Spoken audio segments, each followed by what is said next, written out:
राजनीति के विषय में कहा जाता है कि ये जीवन में इस प्रकार से जुड़ी होती है कि उससे अपने आप को पृथक नहीं किया जा सकता। बहुत से लोग कहते हैं कि हमें क्या मतलब, नेता कुछ भी करें। आप एक लोकतांत्रिक देश के मतदाता हैं। जाहिर सी बात है कि आप राजनीति से स्वयं को अलग नहीं कर सकते। आज हम जिस टॉपिक पे बात करने जा रहे हैं वो है उत्तर प्रदेश का टॉपिक, और ये टॉपिक है, आप लोगों को बताना चाहूँगा, इस टॉपिक में आप लोगों को अखिलेश वर्सेस योगी, इनके बीच में क्या मुकाबला चल रहा है और इसमें कौन शीर्ष पे है और कौन कांटे टक्कर दे रहा है, इन सभी बिंदुओं पर हम चर्चा करेंगे। अभी भी राम मंदिर में चंदा चोरी की बात आई, जिस पे अखिलेश बहुत ही आक्रामक अंदाज में योगी आदित्यनाथ को जवाब देते हुए नज़र आए। लेकिन योगी आदित्यनाथ भी मज़े खिलाड़ी हैं, लगातार 9.5 साल से उत्तर प्रदेश की सत्ता पर काबिज हैं। तो उन्होंने भी साफ तौर पे ये चीज़ कह दी कि राम मंदिर में अपने विधायकों के प्रवेश पर बैन लगाने वाले आज हमसे प्रश्न पूछ रहे हैं चंदा चोरी के लिए एसआईटी क्या कर रही है। एसआईटी जांच गठित कर दी गई है और इसमें जो भी निकल कर के सामने आया उसके खिलाफ़ कड़ी कार्रवाई होगी और उससे वसूली भी की जाएगी। बुलडोज़र कार्रवाई ऑलरेडी होती है। तो यूपी में योगी सरकार इसमें अपने कानून व्यवस्था इत्यादि के मैटर को आगे बढ़ाती जा रही है। मैं आपको एक घटना याद दिलाता हूँ। जब मुलायम सिंह मुख्यमंत्री थे 1993 में, उसमें अतीक का इतना ज़्यादा बोलबाला था कि एक कांस्टेबल से गलती हो गई थी। मुलायम सिंह यादव के सामने गाड़ी रोक करके उस कांस्टेबल को भरे चौराहे पर उसका उसी प्रकार चमड़ा उतार लिया जैसे जानवरों का चमड़ा उतारा जाता है, और उसको बीच चौराहे पे फेंक दिया और बोला कि आगे से वो करोगे तो यही हाल होगा। सोचिए, इस तरीके की दरिंदगी वो आदि अहमद इस तरीके से करता था। तो एक मुसलमान की ये स्थिति थी, बाकी मुस्लिम की क्या स्थिति रही होगी आप स्वतः समझ लीजिए। मुस्लिम बॉय का टैग लगा करके, जैसे मतलब स्कूटी है, बाइक है, इस पे आगे क्या लगा लेते थे, मुस्लिम बॉय, जैसे कोई अधिवक्ता लिख लेता है या कुछ ना। तो उसी प्रकार से मुस्लिम बॉय का एक टैग लगा लेते थे और चलते थे, यादव बॉयज़, मुस्लिम बॉयज़। इस लोगों ने पूरे नरक मचा के रखा हुआ था। कोई भी लिस्ट आती थी सिर्फ इन्हीं 2 जातियों से भर जाती थी। मैं किसी का विरोधी नहीं हूँ। मैं ये ज़रूर कहना चाहता हूँ, वर्तमान समय में योगी आदित्यनाथ की कोई भी कार्य योजना ऐसी नहीं है जिसमें मुस्लिमों को, यादवों को ना मिल रहा हो। उनसे ज़्यादा फ़ायदे में इसमें रहे, लेकिन वोट वो देंगे समाजवादी पार्टी को ही, फ़ायदा भले बीजेपी से ले लें। समझ रहे हैं, लेकिन सरकार पक्षपात ढंग से काम नहीं करती है।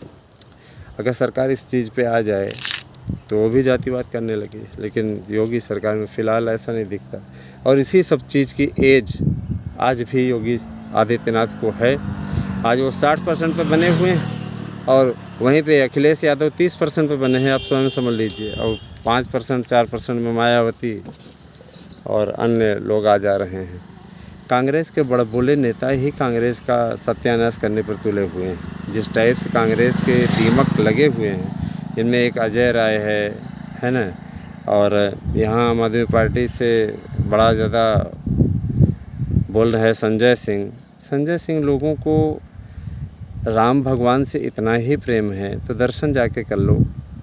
और सबसे बड़ी चीज़ ये कि राम के अस्तित्व पे सवाल उठाने वाले लोग आज राम भक्त बन रहे हैं। तो सनातनियों को भी समझ में आ रहा है कि ये कहीं न कहीं बेवकूफ़ बनाने की साजिश है। कहा तो ये भी जा रहा है कि मौलानाओं के साथ में जब ये इफ्तार पार्टी करने गए थे अखिलेश यादव, तो अखिलेश यादव ने वहाँ पर ये चीज़ स्पष्ट कर दी थी अखिलेश यादव से मौलानाओं ने कि देखिए, आप लोग तो हमारे कोर वोट बैंक हैं ही, आप कहीं नहीं जाओगे तो यादव कहीं नहीं जाएगा। हमें और भी जातियों को साधना है। कुछ ऐसे केसेस हो रहे हैं जिनमें आप देख रहे हैं कि सवर्ण को नाराज़ कर दिया जा रहा है ताकि वो बीजेपी की तरफ ना जाए। लेकिन मैं सवर्णों के बीच का हूँ, मैं तो सवर्ण ही हूँ, मैं आता जाता रहता हूँ, पत्रकार हूँ। मैं स्पष्ट कर देना चाहता हूँ, सवर्णों में कोई नाराज़गी नहीं होगी आदित्यनाथ के प्रति। बीजेपी के प्रति, क्योंकि कोर वोट बैंक है। उनको मालूम है कि समाजवादी पर उनका साफ तौर पर कहना है कि हम जान रहे हैं कि समाजवादी पार्टी सरकार आएगी तो ब्राह्मणों का कितना ज़्यादा, सवर्णों का कितना ज़्यादा हित ऐसी हैं वो हम सब अच्छी तरीके से जानते हैं। तो सब समझदार हो गया है आज का पर्सन। जैसे यादव का वोट कोई नहीं ले सकता है समाजवादी पार्टी के अलावे, इसी प्रकार से ब्राह्मणों का भी वोट कोई नहीं ले सकता है, ठाकुरों का भी वोट कोई नहीं ले सकता है भाजपा के अलावे। तो समीकरण बैठा करके कुछ लोग जिनको टिकट नहीं मिल रहा है वो बसपा की ओर रुखसत कर रहे हैं। देखिए आने वाले समय में कई बड़े बदलाव देखने को मिल सकते हैं। उनमें सबसे बड़ा बदलाव ये है कि अखिलेश यादव की पार्टी में भारी बगावत होने जा रही है और ये उबाटा की तरह हो जाएगी, जैसे समझ में ही ना आए कि असली शिवसेना कौन है। ठीक है, चुनाव चिन्ह भी जब्त हो सकता है, तरह तरह की कार्रवाई, तमाम प्रकार की चीज़ें हैं। हो सकता है कि जिसके पास में चुनाव चिन्ह रहे वो विलय कर दे किसी पार्टी में, अस्तित्व ही समाप्त हो जाए। अब आप स्वयं सोचिए कि जिसका राजनीतिक दल का चुनाव चिन्ह ही गायब हो जाएगा, तो उसी प्रकार से जैसे देख लीजिए उबाटा की स्थिति है, उसी प्रकार से स्थिति हो जाएगी। और ऐसा विधानसभा चुनावों के पहले होने के आसार बन रहे हैं, क्योंकि बहुत से ऐसे सांसद हैं और विधायक हैं जिनका टिकट समाजवादी पार्टी काटने जा रही है। उनके बीच में दहशत फैल गई है और उन्होंने सत्ता के साथ में रहना, देखिए सत्ता के साथ में रहने का क्या फ़ायदा होता है। जो लोग सत्ता के साथ में रहते हैं उनको पूरी फैसिलिटी देती है सरकार, उनको पूरा है ना धन उपलब्ध कराती है ताकि वो अपने क्षेत्र में, अपने एरिया में विकास करा सकें। तो यहाँ इस टाइप का पूरा चल रहा है, सारी चीज़ें हैं। तो दोस्तों ये मान के चलिए कि इस पर कुछ न कुछ बड़ा होने वाला है, क्योंकि अब रही बात इसकी, देखिए हर क्षेत्र में अगर जा कर के देखिए सिर्फ मुस्लिम और यादव, ये दो कम्युनिटी ऐसी हैं जिनमें अखिलेश यादव को एज है। इसके अलावा दलित, मायावती के साथ इम्पैक्ट है, बीजेपी के साथ इम्पैक्ट है, और सबसे बड़ी चीज़ ये कि और भी जितनी भी चीज़ें हो रही हैं सब में बीजेपी भारी पड़ रही है और अखिलेश यादव की पार्टी फिसलती चली जा रही है।